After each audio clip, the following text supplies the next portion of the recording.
Indonesia tidak butuh RUU HIP, haluan ideologi Pancasila, karena Pancasila sudah final. Oleh Anton Permana, Pertanhana Dharma Manggrava Institute. Bagi saya, RUU HIP tak lebih bagaikan predator regulasi yang membunuh dan menghancurkan nilai-nilai Pancasila itu sendiri. Memanfaatkan momentum pandemi COVID-19 di saat rakyat terkurung di rumah.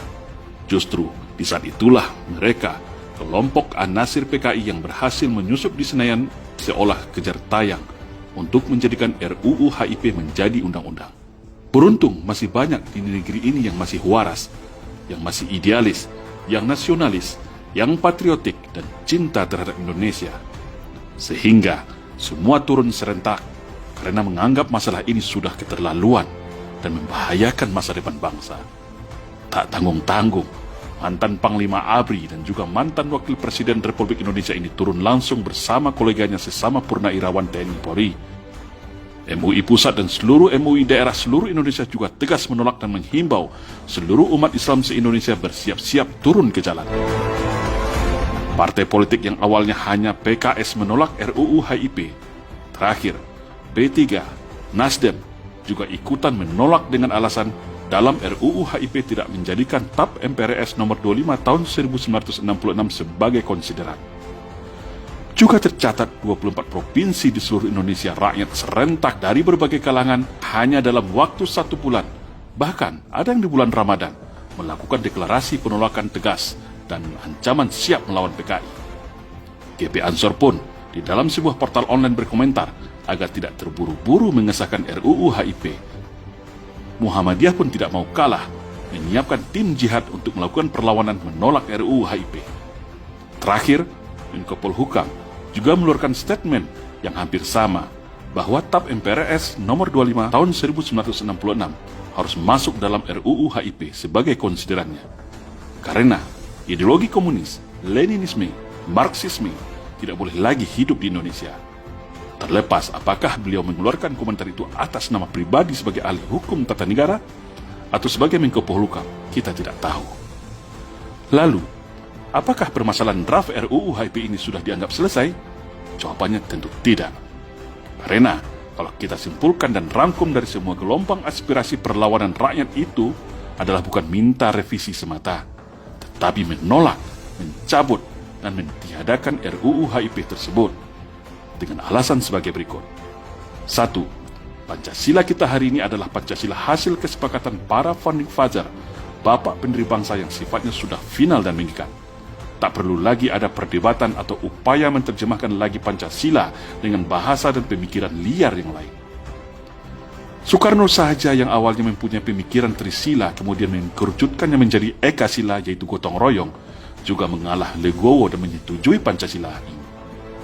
Begitu juga Muhammad Yamin, Ki Haji Bagus, Muhammad Hatta, semua yang tergabung dalam PPKI, Panitia Persiapan Kemerdekaan Indonesia, Ki Haji Bagus dengan konsepsi Piagam Jakarta, yaitu ketuhanan yang mewajibkan menjalankan syariat Islam bagi pemeluknya, semuanya sama-sama mengalah dan setuju dengan Pancasila hari ini.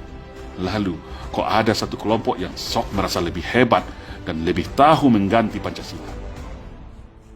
Bahkan hal ini diperkuat lagi dengan pidato Bung Karno pada HUT RI 17 Agustus tahun 1961 yang mengatakan bahwa proklamasi pembukaan Undang-Undang Dasar 1945 dan Pancasila adalah satu kesatuan yang tidak bisa dipisahkan sebagai identitas dan bentuk negara Indonesia.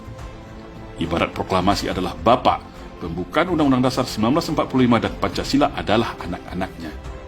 Mengotak-ngatik ini sama saja mengotak-atik bentuk negara Indonesia yang merdeka 17 Agustus tahun 1945.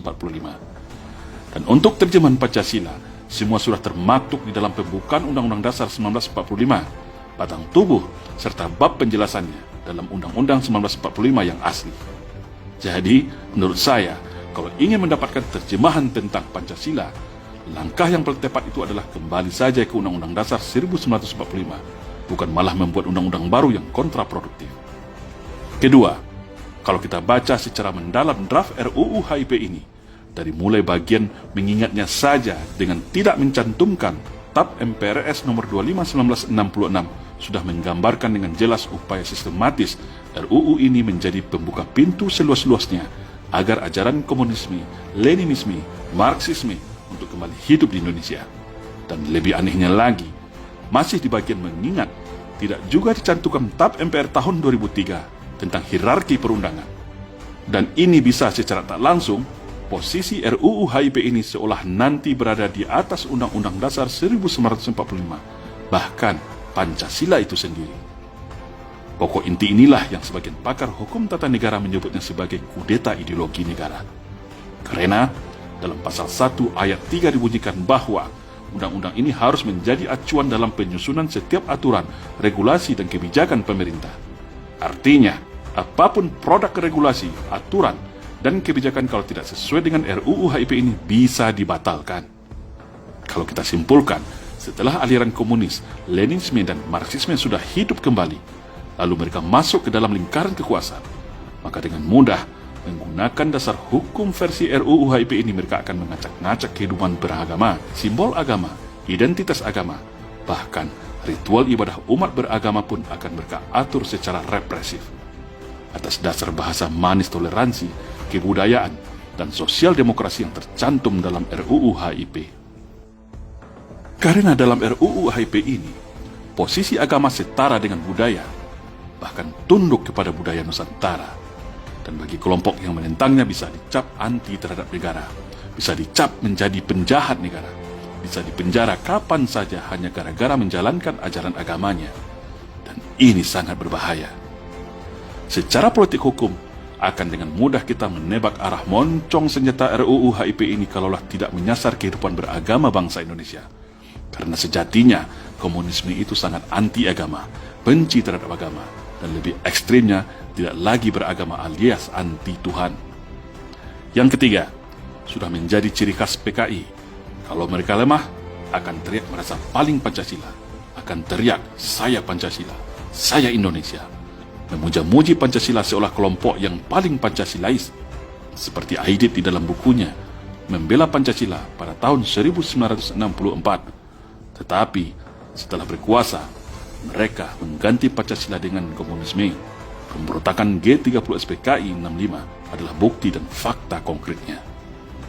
Setelah kampanye dan membranding dirinya seolah paling Pancasila, lalu dengan seenaknya akan menuduh siapa saja kelompok yang bertentangan dengan kelompoknya dicap dan dituduh anti Pancasila, musuh Pancasila. Menuduh para musuhnya itu seakan mau mengganti Pancasila agar tersudutkan dan dibungkam.